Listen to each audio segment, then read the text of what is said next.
And also Sirach 44, that it talks about that rainbow is around the throne of God.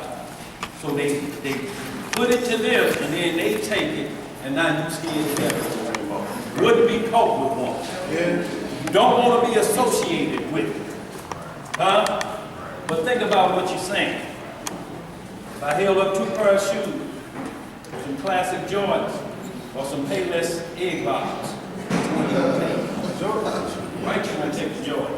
So you will take what's called the God of sports, Nike, the Roman God of victory, versus the egg bottom that got the what you think these gonna do for you? Make you dumb? I already tried it. Don't work.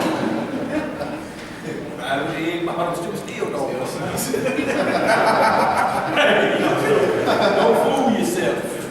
Let's get it. What we at? 1 Corinthians chapter 11, verse 1. Be ye followers of me. What did he say, Theo? What? Be ye followers of me. So Paul's saying, follow after me, but he's going to tell you it's a way how you have to follow me. Let's get it.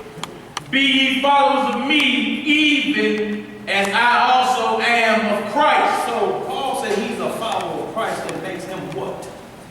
A Christian, so to speak. Christian is mentioned in the Bible 3 times.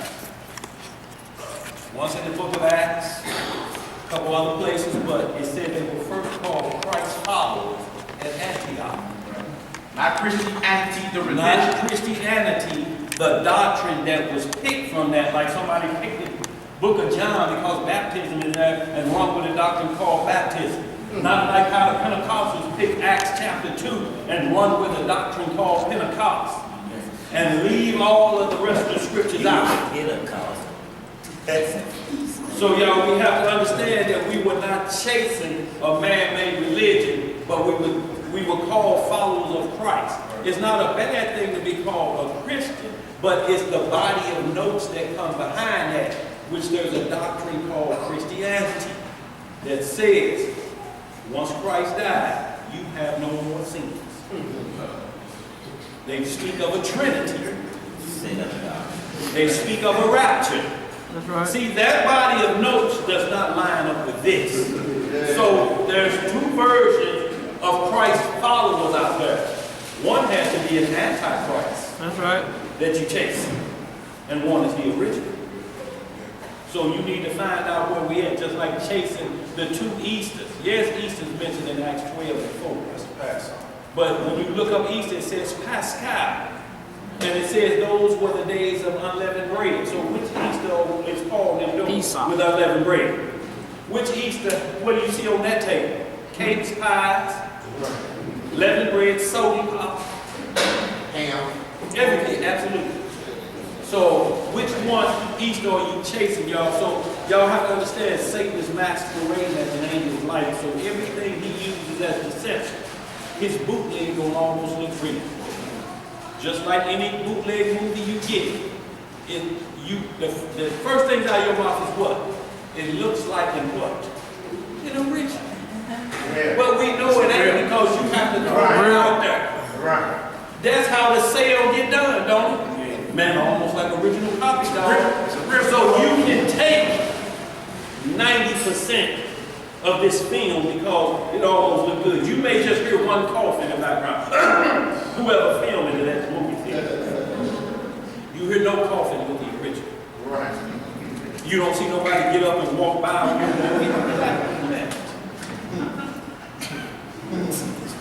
How do you hear laughing on that? But you get what you pay for. Just like what they pay for is unsound doctrine. They get what they pay for. But this weekend said it costs you not a quarter, not a dime. Come buy bread and milk with no money. That's right. That's what the script said. And you can get all this wisdom. We're going to make sure we hit that, y'all. Buying with no money. Let's get it with you, man. Verse 2, 1 Corinthians 11 and 2.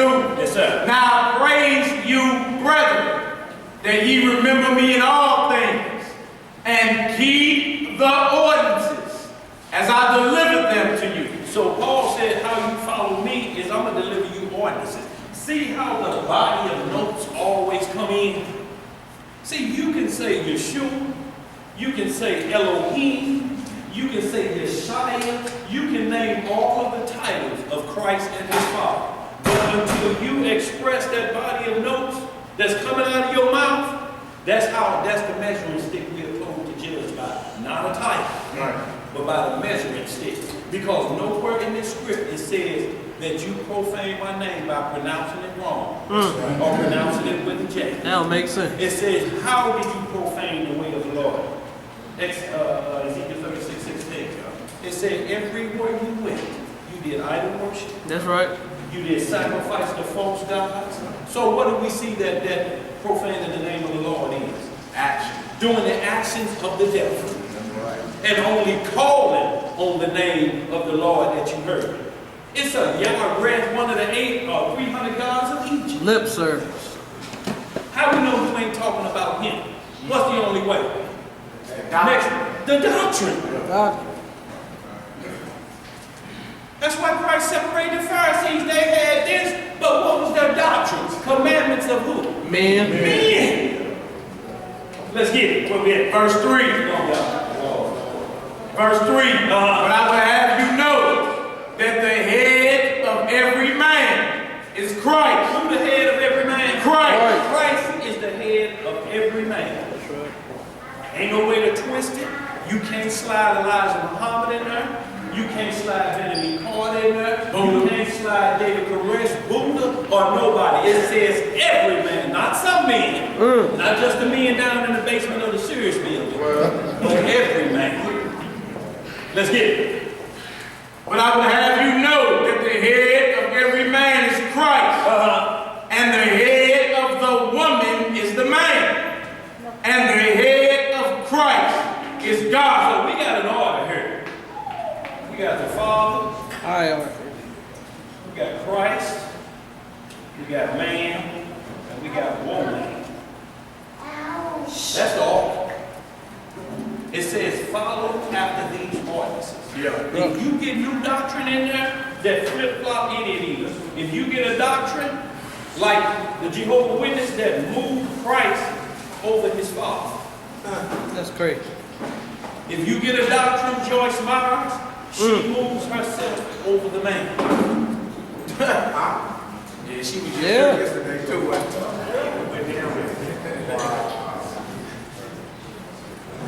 And this is on the spiritual nature. Jezebel moved up. Right thing, Revelation 2:20 speaks of her. You suffer that woman to teach.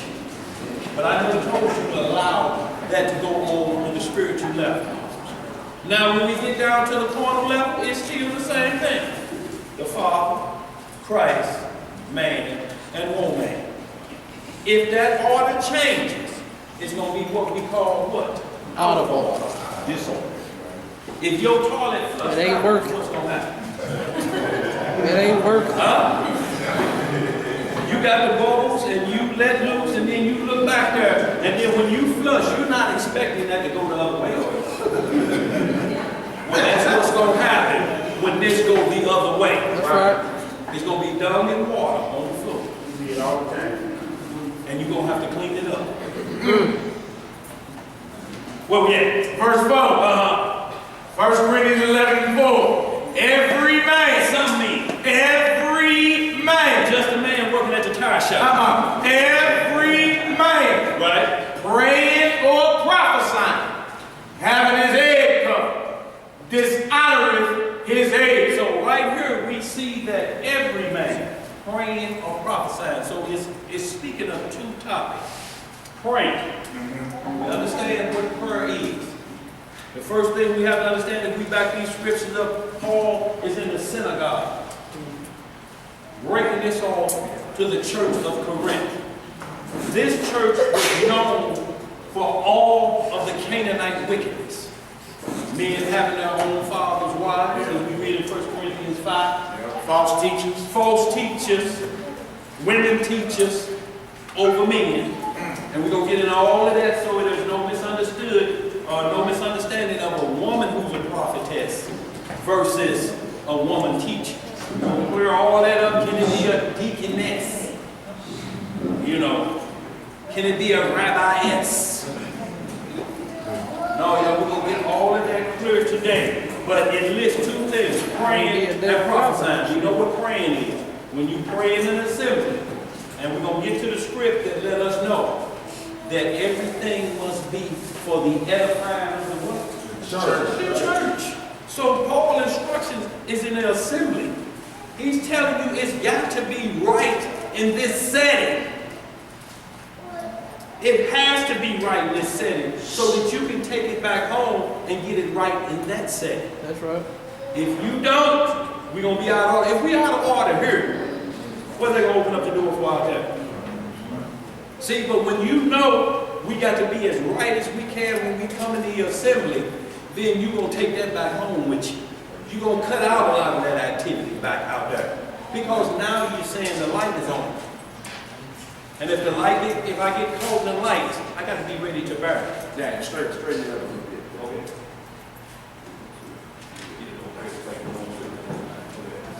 Go ahead, Malcolm. Yeah.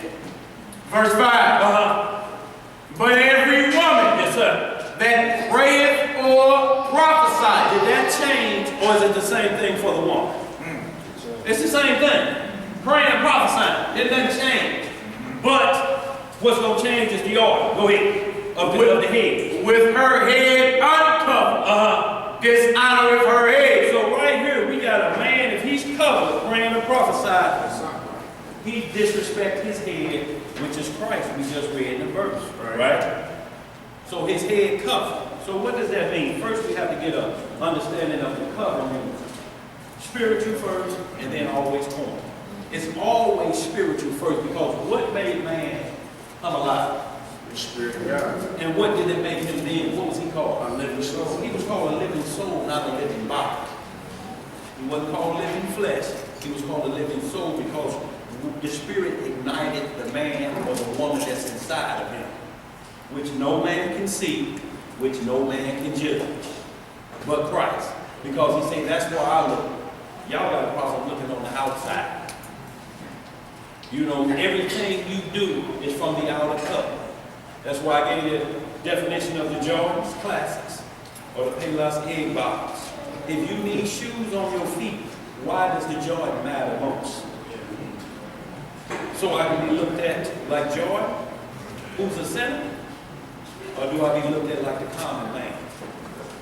Some egg box. You ain't got to explain these. You know what they eat. They got short worms.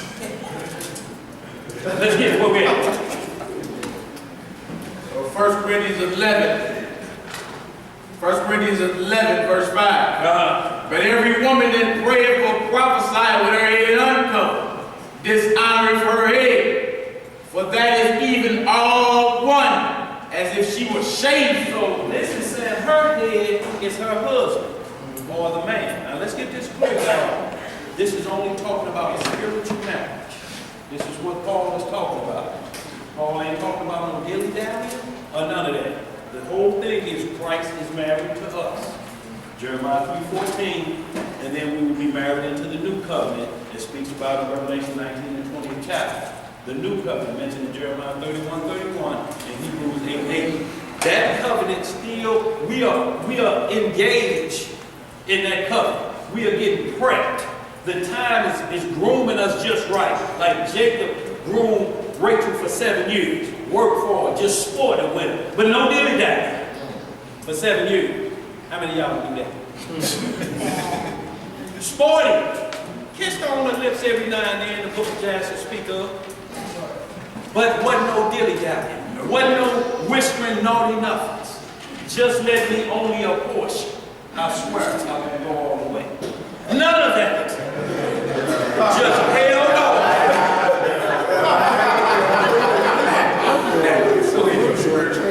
Yeah, we're going to go Genesis 1. We're going to hit that right now, the spiritual covering. First we're going to hit Isaiah 30, and then we're going to go to Genesis. And we're going to see that they were found naked. And what cover that was that they had on, because most people think they were just walking naked in the garden. Just walking around, and all these angels around here, just walking naked, just like a newborn baby. In that mindset concerning sin, like a newborn will run across the room with the pamper. Ain't nobody looking at that like this baby is ready to do some wickedness because he got his pamper on. What you think that baby thinking? I'm about to handle this. Then juiced up on this bottle and now he's ready for the warfare. No. Let's get it. Well, that's right here, y'all going over the spiritual covering. With Brother Daniel talking about the covering is spiritual first, then physical. So, Isaiah 31 through 3.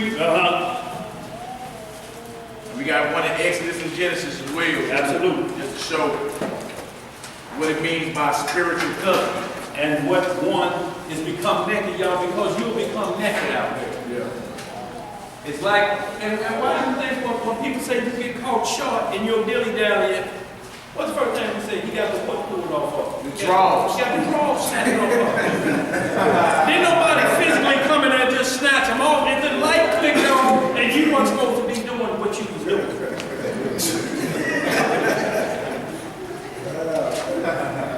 Let's get it. Isaiah 31. Yes, sir. Woe to the rebellious children. What is woe? Destruction. Destruction of. Woe to the rebellious children, saith the Lord, that take counsel, but not of me. What they doing? Who they taking counsel from me?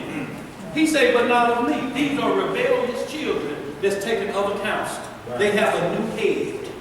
Let's get it. And they cover with the covering, but not of my spirit. See, but of a covering. So what we see this covering is, but not of my spirit. I'm telling you what the covering is. It's spirit that covers you. Let's get it. That they may add sin to sin. See, not only that, now you add sin to sin. You done chosen another God, which is idol worship. All the gods of the nations are idol. And now you promote what they teach you. Because that's what you do. Your head's covered. Your head's covered with their doctrine now. You want to mix these? We even got people that carry this same manuscript and say it's tampered with. They are covered by another spirit. The spirit of tomfoolery and past the saint. You ask them, show me chapter, verse, and where it's been tampered with. And when you find out that covering has been tampered with, most of them tell you, man, I just heard that from somebody else. So are they repeating? Right. It's to repeat it because they hope that you have been blind by the ways of the world. Let's get it. Verse 2. That walk to go down into Egypt. What they doing? That walk to go down into Egypt. Look, they are going back to Egypt now. We got a book out here. What's that boy name? What boy who said? Ray Pagan. Ray Pagan. We call his name Hagen, but we call him Pagan because he teaches. He said we came from Egypt.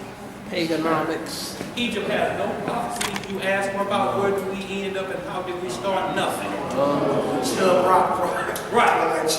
Right. You're going to scream on these scriptures, yet you quote them to try to prove a point. That's all they In talk. one breath you say it was copied from the Lebanon or the Book of the Dead of the Egyptians. In the next breath, you point to your crowd. Now, did Jesus say? Amen. You just said Jesus was a liar over here. That's now right. you saying right here, he's saying the truth. And what the crowd does, that's what happened like seeing. Throw another fish.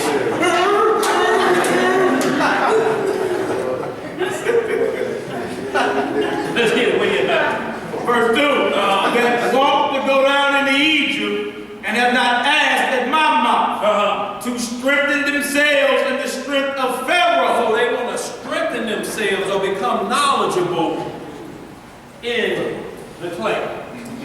Not the potter. Not the pot. Not the creator. But you want to get knowledgeable in the creature. Not the creator, but the creature. Let's get it. And to trust in the shadow of Egypt. To trust in the shadow of Egypt. What you think the shadow was? If what we're doing is a shadow of things that come before Christ, what we're doing, what you think that shadow was? It was destruction because that's where you trusting. That's why it started off, whoa, you trusting in destruction. That's your shadow, you saw it. Not a lick of prophecy. Not a lick of prophecy. this madness about the hieroglyphics. And guess who? And the white man wrote the Bible. Who was the man that cracked the Egyptian? That's right. White man, John Francis, a Frenchman. Now, why ain't no Egyptian stepped up? I have to crack it. Exactly. So you go down King James, you say he was a white man and he did this, but yet you know that the hieroglyphics was cracked by the same descendant of Esau. If you say King James was Esau, but we got all the writings up here who King James was and what he looked like. Exactly. Right there. King James was a brother. Wow. An Israelite. Let's get it. Verse 3. Therefore shall the strength of Pharaoh be your shame. Your shame. That's how you're going to be left on Front Street. On your shame for your God. You ain't going to be able to answer. Next thing you're going to do is just start sheepishly trying to agree, or we'll never see you again. And when we do see you at the Home Depot, at the shop and save, you're going to be cutting eyes.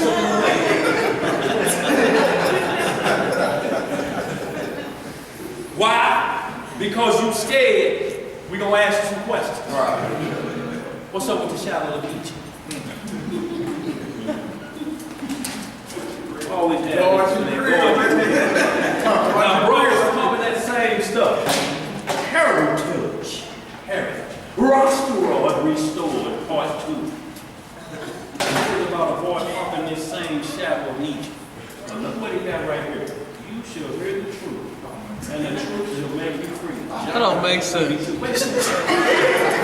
whole book is about this book being no book.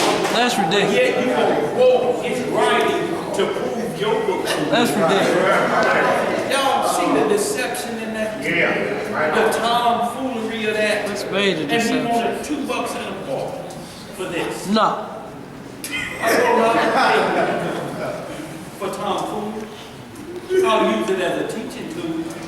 But y'all ain't never seen me crack it open. No. It's a teaching tool just to show you the deception. Where have y'all ever seen this writing pointing to this? And as the five writings of Pharaoh say, the 360 God, thou shalt bow. That ain't in here. It don't never point to this. I ain't never seen that yet.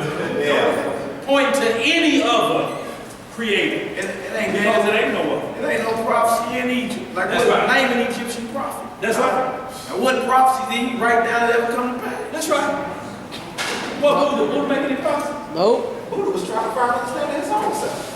Buddha was trying to find understanding his own self. These words The are so founder neat. of the Watchtower of the Jehovah's Witness, Charles Taze Russell, said Christ came back in 1914. Yeah. Y'all seen any of that? Sun, moon, still. He changed it 3 times. Not only that, he was a 33rd degree Mason. That's right. Look at where he's buried at. He's buried under a Masonic headstone. When you reach the 30th degree in Freemasonry, you have to acknowledge that Lucifer is God. That's right. He's 33. Now, how is he going to spread the gospel but to change and get a new covering? He has a new covering. It's called Lucifer. He agreed to that when he reached the 30th degree. Read the writings of Albert Pike and read one called The Instruction, page 225. We tell you this, all the grand sovereign journey. When you reach 30th degree, you got to bring Lucifer into this. Now, all the ones 29 and down, just what we call that collateral damage. Yeah, they'll donate to Children's Hospital. Yeah, they'll pay on your gas bill. But as you get deeper into this, like you have to, when we first started off in that 1 Peter 3, as you grow in grace, when you grow in that covering, you're going to have to acknowledge who the boss is in Nope. that doctrine. Nope. Goat ride. Why you think all the rituals are in secret? King Solomon was a black man, riding a goat, whispering, handshake. What's the big secret? What's the secret? And why would you mention something to them, they say, well, you must have read that somewhere. Well, tell me if I'm telling a lie about it. How can you talk to you? How you part of this when it say be of no fellowship with darkness. That's that don't right. mean you can't be around if your uncle is a Mason. But fellowship means to come into assembly with, to break bread with. You can't be part of that. Everybody, we got somebody in our family that's hooked up with something. Somebody been in college, they think they're Greek. Let's move on. Where we at? Verse what? This last verse 3. Therefore shall the strength of Pharaoh be your shame. So the strength of Pharaoh, how far did his strength go? To the Red Sea. Bottom of the Red Sea. That's where his strength is at. At the bottom of the Red Sea. That's all you got coming. Drowning in your doctrine and in your cover. Let's get it. And the trust in the shadow of Egypt, your confusion. Your confusion. That's why you're confused. All we ask is a simple question. If you saying Egyptology was the first civilization, was it before Adam? Before Adam, let me think about that. Before Adam was before Noah. I'm going to read Ham. Egyptian came from Ham, son of Mizraim.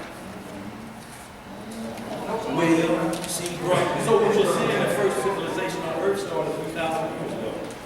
Versus what we're reading, when we say Christ and his genealogy, and 14 generations from David, and David 14 generations from Abraham, and Abraham 14 generations from Adam. When you start counting that up, and that say 4,000 to 6,000 years, then you know there's a different understanding going on here. It's superseding Egypt.